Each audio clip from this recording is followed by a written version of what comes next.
네, 지금부터는 5월 첫째 주 증시 살펴보겠습니다. 역시 주요 일정들 한번 챙겨봐 주시죠. 네, 5월 1일은 이제 한국의 4월 수출입 동향 발표가 되고요. 미국 4월 ISM 제조업 PMI가 있고 한국은 노동절로 휴장입니다. 그리고 5월 2일은 한국의 4월 소비자 물가 지수가 발표되고 중국 4월 차이신 제조업 PMI, 미국에서는 3월 그 졸트라는 이제 구인구직 보고서가 이제 발표가 되고요. 호주에서는 이제 호주 RBA 이제 중앙은행에서 통화정책 회의가 열려서 금리를 결정을 하게 됩니다. 그리고 5월 3일은 미국의 FMC 회의가 열려서 이제 금리 결정이 예정이 돼 있고요. 미국 4월 ISM 서비스업 PMI 지표가 예정이 돼 있고 퀄컴이 실적 발표가 예고가 돼 있습니다. 5월 4일은 이제 유럽이죠. ECB에서 통화정책 회의가 열리게 되고 애플의 실적 발표가 예정이 돼 있고요.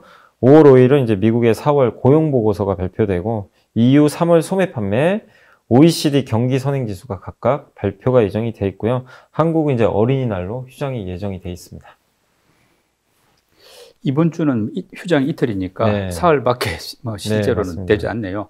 그래도 주목할 변수들이 있다면 어떤 것들일까요? 일단 이제 제일 중요한 건 당연히 이제 중앙은행들의 금리 결정인데 이번 주는 공교롭게 세 군데나 있어요. 그 FMC, 그 다음에 ECB, 호주 RBA. 이렇게 있다 보니까. 근데 이제 역시 제일 중요한 건 FMC인데, FMC에서 지금 금리 결정 가지고, 물론 0.25 얘기가 많이 나오지만, 요새 또 갑자기 동결 얘기도 나오고, 그래서 조금 약간 혼란스러워 하는 건 좀 같더라고요. 그래서 FMC 결과 한번 좀 잘 지켜보시고, 역시 FMC에서 기자회견 끝나고 나서 그 부분이 멘트가 더 중요할 것 같습니다. 그리고 역시 중요한 게 그 고용보고서, 이번 주 이제 금요일 날, 발표되는 건데 고용 지표도 좀 최근에 약간 이제 고용이 좀 둔화되는 모습이 좀 나오고 있잖아요. 실제로 미국 좀 경기 침체 우려 나오면서 고용 부분도 체크하시고 한국의 이게 수출이 지금 쉽게 지금 증가하지 못하는데 다만 긍정적인 건 뭐냐면은 가면 갈수록 이 수출 역성장폭이 좀 줄고는 있어요. 조금씩. 근데 이게 플러스가 되면 좋은데 어쨌든 한국의 수출 역성장폭이 줄어드는지 무역 수지는 적자가 좀 이번에도 날 가능성은 높지만 그 폭이 줄어드는지 폭을 좀 보시면 좋을 것 같습니다. 그리고 가장 이제 기업별로 영향을 주는 건 역시 애플 같아요. 요새 애플 실적도 모르겠습니다. 지금 아이폰에 대한 좀 약간 일부 우려도 좀 있긴 있어서 어떻게 나올지 모르지만 우리나라 기업들이 애플에 납품하는 게 워낙 많기 때문에 애플의 실적하고 향후 전망 또 올해 9월경에 아마 아이폰이 나올 것 같은데 그런 것들에 대한 어떤 전망들도 나올 수 있으니까 한번 체크를 하시면 좋겠습니다. 5월 FOMC 전망 관련해가지고는 이제 이번에 0.25%포인트 올리고 앞으로 쭉 동결한다는 이제 기존설이 있고 또 최근에는 이번에는 그냥 동결하고 6월에 0.25%포인트 올린다 이런 이야기도 있더라고요. 이 시장에 미치는 영향을 감안하면 어느 쪽이 더 유리합니까? 사실은 일단 지금 시장이 예상대로 가는 게 더 좋을 수는 있어요. 사실은 시장 예상대로 그 경로가 있잖아요. 그러니까 지금 시장이 예상한 거는 뭐냐면 0.25% 올릴 확률이 지금 87이나 되거든요. 훨씬 높죠. 그러니까 그렇게 되면 시장은 경로 그대로니까 별로 그렇게 큰 신경 안 쓰고 그리고 5월보다는 이제 앞으로 더 주목하는 게 6월 FMC거든요. 이제 왜냐면 6월에는 점도표가 찍혀요. 점도표 보고 우리가 예측을 하잖아요. 금리 인하도 할 수 있겠구나. 명확히 할 수 있는데 5월은 이제 점도표가 나오진 않다 보니까 그래서 5월까지는 그리고 대부분이 그냥 금리 인상하는 걸로 다들 어느 정도 머릿속에 담고 있잖아요. 그래서 그 인상 자체가 악재가 되진 않거든요. 그래서 오히려 불확실성 해소가 될 수 있는데 근데 동결로 만약에 가면은 해석을 이제 두 개로 할 수도 있어요. 그러니까 좋게 해석을 하면 연준이 여유가 생겼나 보다. 이제 금리 동결을 해서 좀 살펴보자. 이제 사실 5%가 많이 올린 거잖아요. 그리고 물가도 확실히 이제 물가랑 똑같아졌잖아요. 금리랑. 그러니까 좀 여유가 있으니까 한번 좀 쉬었다가 상황을 보고 결정을 하자. 그런 얘기도 좀 많이 나와요, 지금 최근에. 그래서 동결할 수도 있다. 이러면은 제가 봤을 때는 이거는 큰 악재는 아니라고 봅니다. 근데 이제 일각에서 또 이럴 수도 있죠. 은행 문제가 심각한가? 갑자기 이제. 굳이 지금 아직 물가 완전히 안 잡히고 근원 물가 안 잡혔는데 갑자기 우리 예상을 깨고 동결을 한다고? 근데 얼마 전에 보니까 퍼스트 리퍼블릭 예금 많이 빠져나가고 은행이 우리 예상보다 좀 안 좋나 보다. 뭔가 좀 침체에 대비를 하나 보다. 이런 식의 해석이 또 나와버리면 증시가 또 오히려 안 좋게 작용할 수도 있거든요. 그러니까 결국엔 금리 인상하면 그냥 중립이라고 그냥 보시면 되겠고 금리 동결로 갔을 때는 이제 시장의 반응을 좀 보셔야 될 것 같아요. 그래서 그거는 좀 5월 3일 날 어쨌든 그 기자회견에서 우리 해석을 좀 해봐야 될 것 같습니다. 어쨌든 5월 이후에 이제 금리가 사실상 동결 국면으로 간다 이런 기대감이 있으니까 그 점은 이제 긍정적인데 네. 역시 뭐 미국의 지역은행 문제가 있고 네. 또 뭐 경기 침체 이야기 계속 나오고 있으니까 어떻습니까? 5월 증시도 뭐 조금 낙관하기는 조금 이르죠. 그래서 뭐 그러니까 낙관보다는 약간 좀 중립 같아요. 지금 뭐 움직임들이. 왜냐하면 지수 자체가 뭐 아예 안 올랐고 바닥이면 네. 사실 뭐 나쁘게 볼 건 없는데 좀 올라온 상황이다 보니까 이제 우리가 이 체크할 것들이 좀 있잖아요. FMC도 체크해야 되고 뭐 미국의 물가도 한번 더 봐야 되고 또 빅테크 기업들의 실적은 좋은데 이게 계속 이어질지 이런 부분, 또 중국의 리오프닝은 시작됐는데 왜 제조업은 안 돌아서는지 이런 부분들이 있잖아요. 이런 것들을 약간 확인하는데 시간 필요하고, 그리고 우리나라 같은 경우도 지금 이제 미국의 빅테크가 실적 발표하고 더 투자하겠다 해서 좀 주가들이 반도체 살아나는데, 공통적으로 얘기하는 게 수요가 좀 너무 안 좋다. 그러니까 수요에 대한 확인도 한두 달 정도 더 해봐야 되거든요. 그러니까 결국엔 5월과 6월은 일단 지수가 올라온 상태에서 한 단계 더 레벨업을 하려면 뭔가 좀 동력이 있어야 되는데, 그걸 좀 한 번 더 확인해가는 그런 과정이 아닌가. 그래서 너무 막 이렇게 급락합니다, 뭐 급등합니다 이거보다도 좀 정체된 가운데 재료를 좀 확인하는 그런 구간으로 갈 수 있을 것 같고, 그리고 계속 체크하셔야 될 건 이제 지방은행이 제일 우리가 신경 쓰는 문제잖아요. 혹시 여기서 터져버리면 신용까지 발생하면 어떡할까, 이걸 우려들 하시는데, 그래서 이게 미국 경제에 어떤 영향을 줄지 이런 부분들에 대해서 체크를 해야 되는데, 이거는 이제 계속 지방은행들 실적을 보면서 확인을 해야 될 것 같습니다. 올해 들어서 우리 국내 증시는 2차 전지가 주도해 왔다고 봐야 되고, 지금도 상당히 뭐 아직까지는 강한 편인데, 뭐 말씀대로 영원히 강한 업종은 없으니까.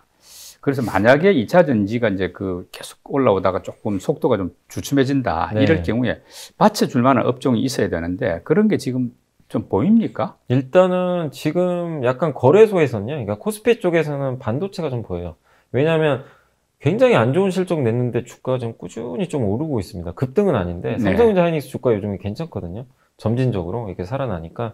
그래서 결국엔 반도체가 그 역할을 할 것 같고요, 코스피 쪽에서. 워낙 또 지금 삼성전자랑 2차전지랑 시총이 비슷해졌어요. 그러니까 이제 굉장히 2차전지가 커진 건데, 그만큼 반도체는 하이닉스까지 합치면 여전히 1위죠. 그래서 반도체가 어쨌든 이 역할을 좀 해줄 가능성이 높다, 이렇게 보고 있고, 반도체 외에 사실 이제 자동차도 있는데, 근데 자동차는 이미 좋은 것들이 다 이제 좀 많이 나와가지고 실적 좋아서 오른 건 사실인데, 이 자동차가 더 힘을 내진 못하더라고요. 그리고 자동차 업종은 일단 이 두 개 섹터에 비해서는 시총이 좀 낮아요. 낮기 때문에 영향을 좀 제한적으로만 주고 있다. 그래서 결국엔 제가 봤을 땐 반도체랑 또 같이 가는 섹터가 그 중국이 제조업 경기 좋을 때 가는 그 경기 민감주들이 있잖아요. 뭐 화학이나 정유도 있을 수도 있고, 뭐 철강, 아니면 뭐 IT 부품 이쪽인데, 다 이쪽이 이제 경기 민감주로 엮여 있잖아요. 반도체랑 같이. 그러니까 이쪽이 좀 대체를 할 수 있지 않을까, 만약에 그 경우에는. 그리고 코스닥은 좀 다른 게, 코스닥은 제가 봤을 때는 역시 바이오하고 컨텐츠 같아요. 컨텐츠라면 뭐 엔터나 게임, 드라마. 이쪽이 굉장히 크거든요. 근데 2차 전지가 지금 굉장히 독보적으로 좀 강한 상태에서 바이오와 좀 컨텐츠가 좀 제 역할을 해준다면 증시는 큰 조정 없이 굉장히 안정적일 수 있는데, 조금 컨텐츠 쪽은 좀 괜찮거든요. 요즘에 살아나는데, 좀 아쉬운 게 바이오가 좀 힘쓰다가 다시 좀 힘이 좀 빠지더라고요. 그래서 제일 중요한 게 뭐냐면요, 셀트리온이 5월 경으로 지금 예상을 하는데, 미국의 휴미라 바이오 시밀러라고 블록버스터 신약이에요. 이게 이제 특허가 풀려요.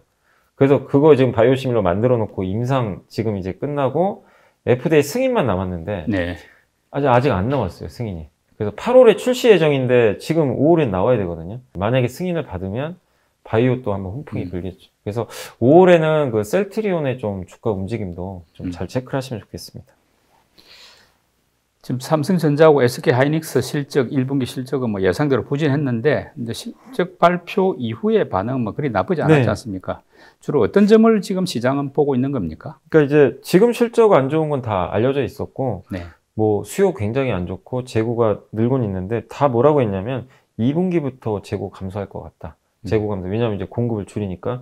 그리고 더 임팩트가 있었던 게 삼성전자가 뭐라고 했냐면요, 하반기에 더 감소할 거란 얘기가 나왔어요. 지금보다. 그러니까 이제 삼성전자 뭐냐고 했냐면, 감산 규모는 훨씬 더 의미 있게 지금 진행을 하고 있다. 그리고 요 멘트를 종합해보면, 혹시 하반기에 더 안 좋아지면 감산을 더 하겠다는 얘기예요. 그러니까 어떻게든 이제 더 이상 안 좋아지는 건 막겠다는 얘기입니다. 그러니까 결국엔 이거 같아요. 수요가 하반기에 살아나잖아요. 네. 그럼 감산 유지할 수도 있어요. 그냥 그대로 이 정도 규모.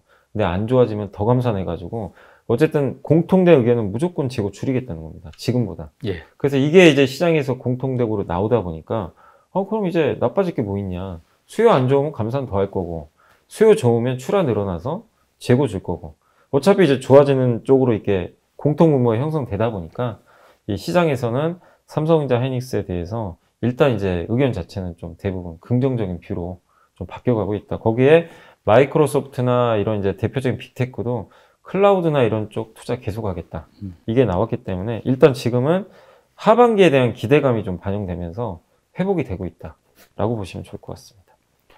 근데 이제 지금 삼성전자라든지 하이닉스 주가를 보면은 뭐 조금씩은 오르고 있는데 뭐 기대만큼 빠르게 움직이는 건 아니지 않습니까? 네. 근데 지금 외국인들이 지금 삼성전자 이쪽 굉장히 많이 투자하고 있는데도 이렇게 뭐 힘이 그렇게 기대만큼 크지 못하는 걸 보면은 상대적으로 우리 개인들이라든지 기관은 아닌 것 같고 개인들이 많이 지금 개인이죠. 팔고 있다고 봐야 되나요? 네, 뭐 그것도 일리 있는 말씀이고요. 그러니까 일단 못 가는 이유는 펀더멘탈 상으로는 수요가 좀 개선되는 게 보였으면 좋겠는데 아직 안 보이니까 네. 공급 주는 건 다 하는데 이 수요가 좀 늘었으면 좋겠다. 근데 요거 확인할 때까지는 이제 사람들이 공격적인 뭐 매매는 안 하는 것 같긴 한데 그게 확인되면 이제 주가에 당연히 임팩트가 있을 것 같고 그 다음에 수급적으로는 말씀하신 대로 사실 그 개인 투자원들이 올해 굉장히 지금 삼성전자를 좀 많이 팔고는 있거든요. 네. 근데 이제 이 외국인들이 올해 매수한 걸 보니까 주로 삼성전자를 많이 샀는데 올해 7.5조 정도를 샀어요. 네. 그러니까 굉장히 지금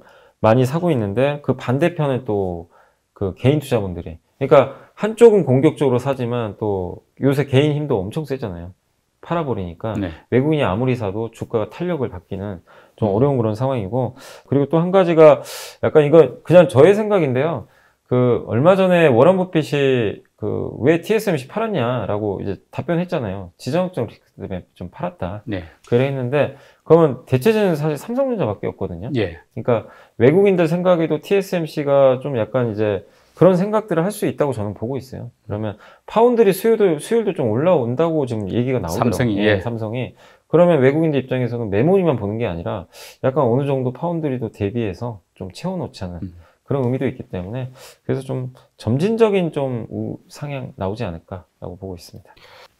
2차 전지 같은 경우는 이제 소재주들이 워낙 강했다 보니까 상대적으로 셀 3사는 조금 상대적으로는 부진했던 셈이고 뭐 그렇게 봐야 되는데 네. 지금 이제 뭐 미국을 비롯해서 세계 각지에 이제 투자 계획들이 쫙 나오더라고요. 네. 그 정도로 이제 셀 3사의 앞으로의 어떤 전망이 뭐 나쁘지 않다 이렇게 보는 건데 셀 3사가 이제 상대적 부진을 좀 극복을 하고 뭐 소재주만큼 이렇게 다시 갈 수 있을까요? 저는 그래도 셀도 괜찮다고 봐요. 예, 충분히. 왜냐하면 셀도 이번에 LG엔솔도 실적 발표했지만 잘 나왔고요. 예. 예, 기대치에 충분히 좀 부합을 해줬고 특히 이제 무엇보다 긍정적인 게 이제 셀 업체들이 미국에 투자를 많이 하는데 이번에 LG 에너지 솔루션이 그 AMPC라고 첨단 생산 세액공제, 네. 뭐 세금 환급받는 거죠. 그걸 넣어버렸잖아요. 실적에 네. 1,000억을. 그래서 이게 이제 계속 앞으로 반영이 될 텐데 이걸 보니까 지금 2023년부터 25년까지 계산을 해보면 3년 누적으로요. LG에너지 솔루션이 6.1조를 받게 되고 예. SK온이 4조 원 정도. 맞네요. 꽤 크죠. 예. 삼성 SDI는 미국 투자 좀 적어가지고 예. 0.5조인데 아마 GM과 이제 투자가 지금 이제 결정이 난 것 같은데 예. 그것 따라 더 늘어날 수도 있겠죠.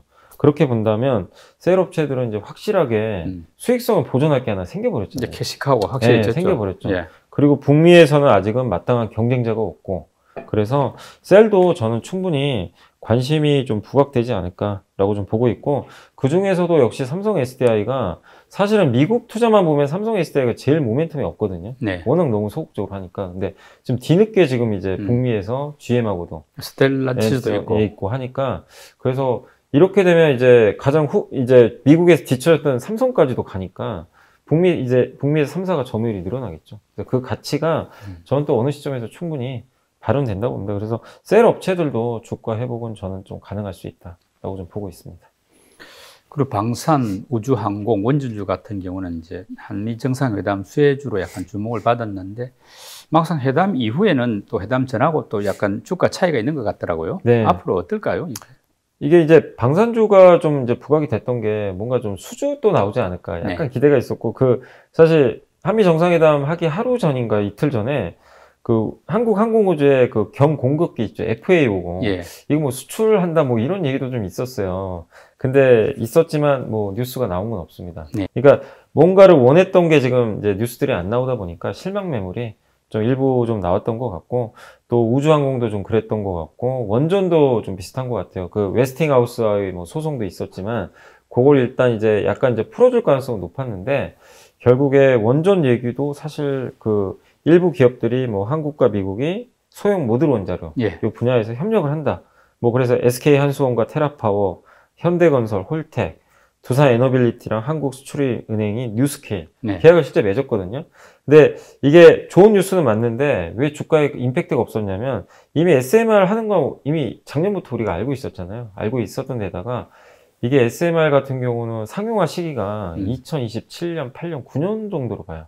너무 멀죠. 아직 남아있네요. 네, 그러니까 이게 당장 이게 실적에 반영 안 되다 보니까. 네. 그리고 또 소문에 사서 뉴스에 팔아라 라는 식으로. 그래서 막상 이제 한미정상회담이 열리고 나니까요, 방산과 원전은 악재가 있어서는 아니고 그냥 좀 차익 매물이 나왔다라고 보는 게 좀 좋을 것 같습니다. 예.